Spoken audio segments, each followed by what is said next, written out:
What are free trade agreements? We can call it as FTAs in the international trade. Let us discuss. In the recent times, countries such as China have adopted export-led model in order to promote their growth and development. China has been able to emerge as global manufacturing hub, promote employment opportunities and sustain virtuous economic cycle on the account of such an export-led model. So, export-led model led to the global manufacturing hub strategy of China. Even India has been actively engaging in regional and bilateral trade negotiations with a number of countries. The idea here is to diversify and expand the markets for exports and to ensure the access to raw materials and capital goods for stimulating the value added domestic manufacturing. Accordingly, India has signed a large number of free trade agreements. However, India's experience with the free trade agreements has so far been a mixed bag. The free trade agreements have been held responsible for an increasing in the trade deficit of India and adversely impacting our domestic industry. It was behind such a negative outlook about the free trade agreements, the Indian government recently decided to withdraw from RCEP negotiations. Hence, keeping in mind these developments, we would analyze the overall impact of free trade agreements on India. This also becomes pertinent because recently Surjit Bhalla Committee has given a number of recommendations for effective utilization of free trade agreements. Remember this, it is Surjit Bhalla Committee. Understanding the basis of free trade integration. The trade integration refers to the mechanism in which there is a free movement of goods and services, investment and people across the countries. See, there is no restrictions. You can simply call it as no less restrictions. Such trade integration may take place through multiple phases, whereby the economies of the countries get integrated. First one in such thing is a preferential trade agreement, PTA. It is an agreement whereby the countries may decide to reduce the customs duty on commonly agreed goods. Usually, the list of goods on which the customs duty is to be reduced is a part of a positive list. In general, preferential trade agreements do not cover substantially all the trade. Example, India-Afghanistan PTA 2003. It consists of a basket, that is a positive list and a negative list, which are not prohibited. So usually the list of goods on which the customs duty is to be reduced, it is preferential. So the only in terms of reduced customs duty is in the positive list. When coming to the free trade agreement, FTA, it is a bilateral agreement whereby the countries may decide to reduce or eliminate the customs duty on commonly agreed goods. That is, you can call it as positive list or basket, positive list basket. Usually the list of goods on which the customs duty would not be reduced as a part of the negative list, and on all other goods the customs duty is eliminated. That is, in the positive list the customs duty is eliminated. Normally, free trade agreements cover trade in goods or trade in services. Free trade agreements can also cover other areas such as intellectual property rights, investments, government procurement, and also the competition policy, etc. The example of free trade agreement is India-ASEAN free trade agreement in goods. Because of this, there is a huge imbalances in the trade that is also seen in the recent Minister of External Affairs decisions. So preferential trade agreement example is India-Afghanistan PTA 2003, and also example of a free trade agreement for India is India-ASEAN free trade agreement in goods only. That is not in services. It is to be mentioned clearly because India-ASEAN FTA is in only goods but not in services. And third thing is Comprehensive Economic Cooperation Agreement, CECA, Comprehensive Economic Partnership Agreement. You can call it cooperation agreement or partnership agreement, but the comprehensive agreement is the same. Economic. This is the whole idea behind this is economic. These terms describe the agreements which consists of an integrated package on goods, services, and investments, along with other areas including intellectual property rights, competition, etc. The Indian-Japan CEPA is one such example, and it covers a broad range of areas like trade facilitation, customs cooperation, investment, competition, intellectual property rights. It's like comprehensive. We can't say it's only based on the goods and services trade, but it's more than trade. You can call it more than trade. That is, it's a mixture of both investments, cooperations, trade facilitations, competitions, intellectual property rights is a broad. So India-Japan CEPA is a clear example of comprehensive economic cooperation agreement or partnership agreement. And the fourth thing is customs union. In a customs union, member countries may decide to trade at zero duty free among themselves. Like there will be a see, for an external country in the outside the customs union, there will be a common customs duty, we can call it as common common essential tariffs, you can call it CET, common tariffs on the all the countries that are in the customs union. So indirectly the trade rate is zero duty among themselves. So from country A and country B are in the customs union. So if the trade in country A to B, there is a trade, there is zero there is a zero duty in country A to B. When the trade happens, there will be applied zero customs duty. But when from a country X, there is a trade between either A or B, there is a common customs duty that will be shared. There is a detailed agreement, there is not shared, but there will be a common customs duty either when it trade with either country A or country B. So the customs union, in the customs union, member countries may decide to trade at zero duty among themselves. However, they maintain a common customs duty against the rest of the world. An example is South African customs. South African Union. In South African Union customs among the South Africa, Lesotho, Namibia, Botswana, Swaziland, etc. And also next to fifth one is common market. In here, the integration provided by common market is one step deeper than the customs union. A common market is a customs union with the provisions to facilitate free movements of labor and capital. It is one of the additional benefit that is added in the market, because to establish a industry we need four capitals: land, labor, capital, and also land, labor, capital. We need for a establishment of any industry or production activity. So that is also facilitated in these free movements. Economic union. See, the economic union is a common market. Economic union is a common market extended through further harmonization of the fiscal monetary policies, shared executive, judicial and legislative institutions among the member countries. It is a one step ahead or a peak, or like we can call it as an extreme end, with common institutions, common monetary policies, and also the common executive and judicial functions also there. The clear example is the economic union. So what is the rationale behind the free trade agreements, FTAs? See, we can get an access to high quality raw materials. We cannot consider the imports to be always bad for the domestic industries. In some cases, imports may support the domestic industries, promote manufacturing sector. For instance, import of high quality raw materials at affordable prices would boost the Make in India. Further, the import of high quality finished goods would incentivize the domestic companies to enhance the quality and prices of their own products to compete with the foreign goods. So one is high quality raw materials we can get, and the second thing is access to global markets. In the recent times, Chinese economy has seen a phenomenal growth rates mainly on account of its export-led model of development. By boosting its exports to the global markets, China has become the global manufacturing hub. It has also been able to create huge employment opportunities. However, even today, India is a majorly importing country wherein our imports exceeds the exports. It's a clearly a trade deficit. So access to global markets will increase the shift the balance in the trade deficits from imports to exports. Integration into a global value chain.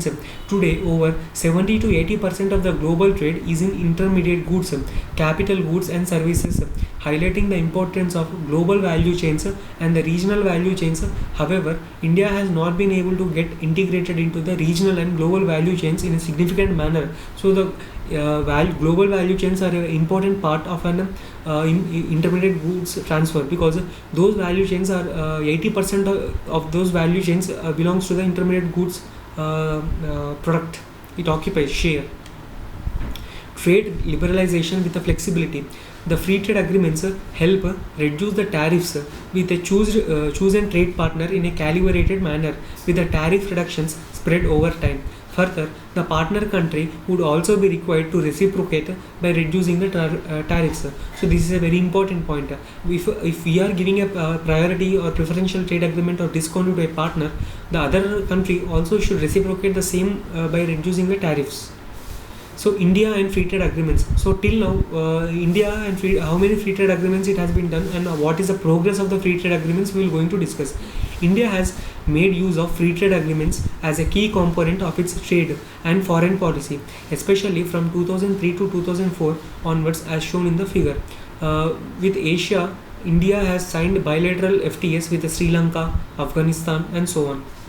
Thailand, Singapore, that is Asian countries, Bhutan, Nepal, South Korea, Malaysia, Japan.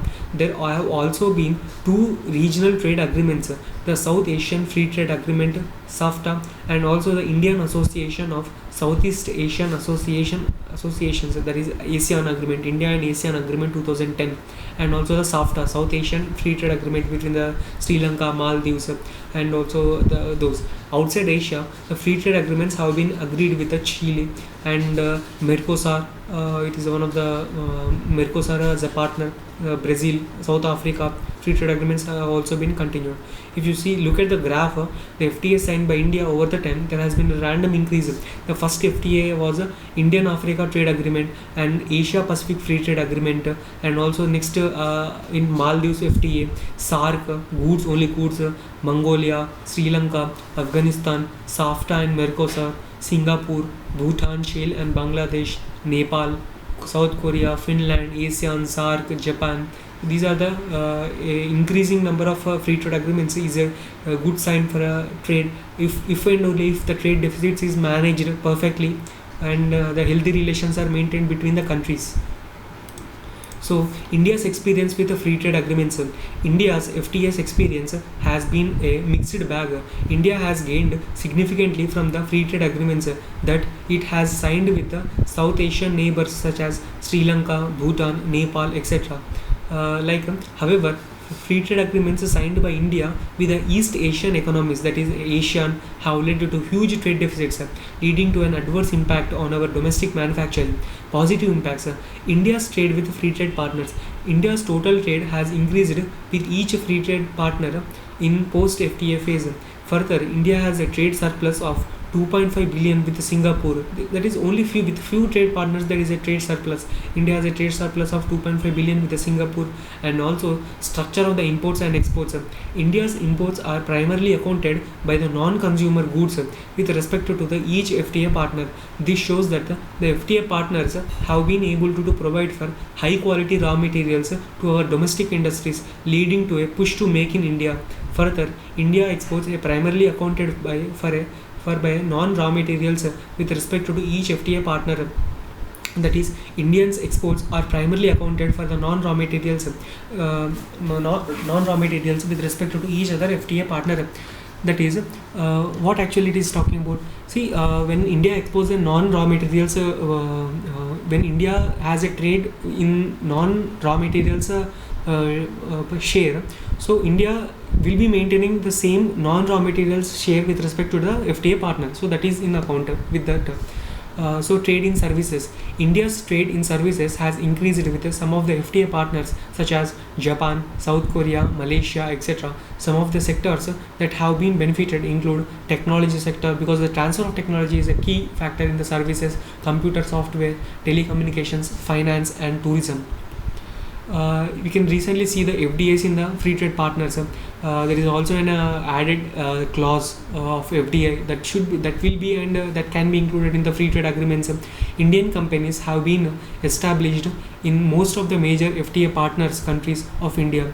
The Indian FTA outflow to major FTA partners countries not only generates employment opportunities in the partner countries but also lead to a greater exports from India. If you see the adverse impacts of the free trade agreements to India, the structure of the trade, the free trade agreements have led to increased imports and exports. However, imports are much higher than the exports. India's exports to FTA countries has not outperformed overall exports to the rest of the world. So this is a major concern. That is, a trade deficit is a major concern. Widening trade deficit. India's trade deficit with ASEAN Korea and Japan has widened post FTAs. The overall trade deficit with ASEAN, Korea and Japan doubled to 24 billion. It's a huge 24 billion in 2017 from 15 billion in 2011. So such a huge trade deficit. Considering this, the recent move of withdrawal from the RCEP is one of the positive step to reduce the trade deficit. Sector-wise impacts of free trade agreements. Apart from the widening the trade deficit, the quality of the trade has also deteriorated after signing of FTAs. Out of 21 important sectors, 13 sectors have been adversely affected by higher imports as compared to exports.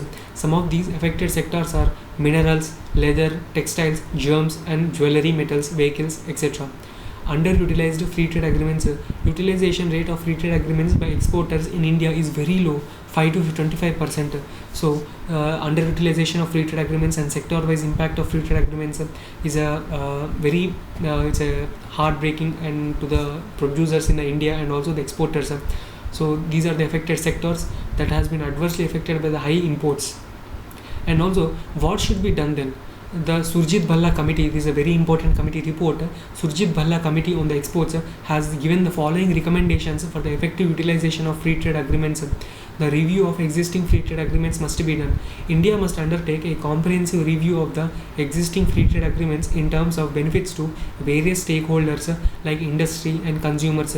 If necessary, these free trade agreements have to be renegotiated to ensure that India's interest and concern are adequately addressed. Improve the trade competitiveness. Lack of competitiveness of India's exports acts as major bottleneck because trade competitiveness. India is a very I think India is moderately performing well in the competitive index in trade, in terms of trade, when compared to China, which is mainly which is offering the cheap and the cheap products in the global international market. So we need to improve the trade competitiveness. Lack of the trade competitiveness of India's exports as a major bottleneck in tapping potential from trade enabled through FTAs and RTAs. Exports in India are constrained by improper access to factors of production, namely land, labor, capital in India, and high cost of these factors of production. Hence, there is a need to improve India's trade competitiveness in order to optimally utilize the free trade agreements, protecting the domestic market. The import of cheap quality foreign goods has adversely affected our domestic manufacturing. Hence, India has to lay down strong and effective technical regulations to avoid importing such cheap quality goods. At the same time, we must use the trade safeguards such as anti-dumping duties and also safeguard duties to protect our domestic industry. So these must be done to protect our domestic industries. Approach towards services. So what is the approach? We will look towards the services in the free trade agreements.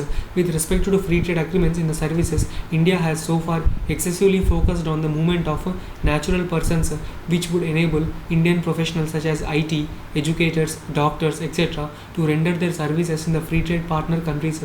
However, going forward, we need to go beyond and negotiate with the free trade partners to allow Indian service-based companies to set up their bases in their country. This would give huge boost to the Indian companies and enable them to gain the global stature. So this is a very good and a negotiated service approach. You can call it a soft power approach in the service sector in going towards transfer of people or transfer of the intellectual professionals in the free trade partner countries and also beyond, and negotiate the partners to allow Indian service companies to set up their bases in their country. This is a huge positive step in terms of a service sector. Better interministerial coordination is also required. That is, success of FTA would depend upon the better convergence between the multiple departments and ministries. Hence, ministries of commerce and industry must hold regular interministerial meetings so as to improve the coordination between the various ministries. Further, regular interactions with the state governments is also crucial so that trade facilitation takes place under the cooperative federalism. Facilitation for MSMEs. The MSMEs are often unable to take advantage out of the free trade agreements due to the lack of information about the FTAs and also the promotion and also the support from the government side in promoting of their products. Hence, there is a need to launch a nationwide sensitization scheme whereby the MSMEs can be explained about the potential free trade agreements. So these are the steps that are recommended by the Surjit Bhalla Committee on free trade agreements. So that is a key recommendation regulations, and the decision makers, policy makers must take a good considerations out of it.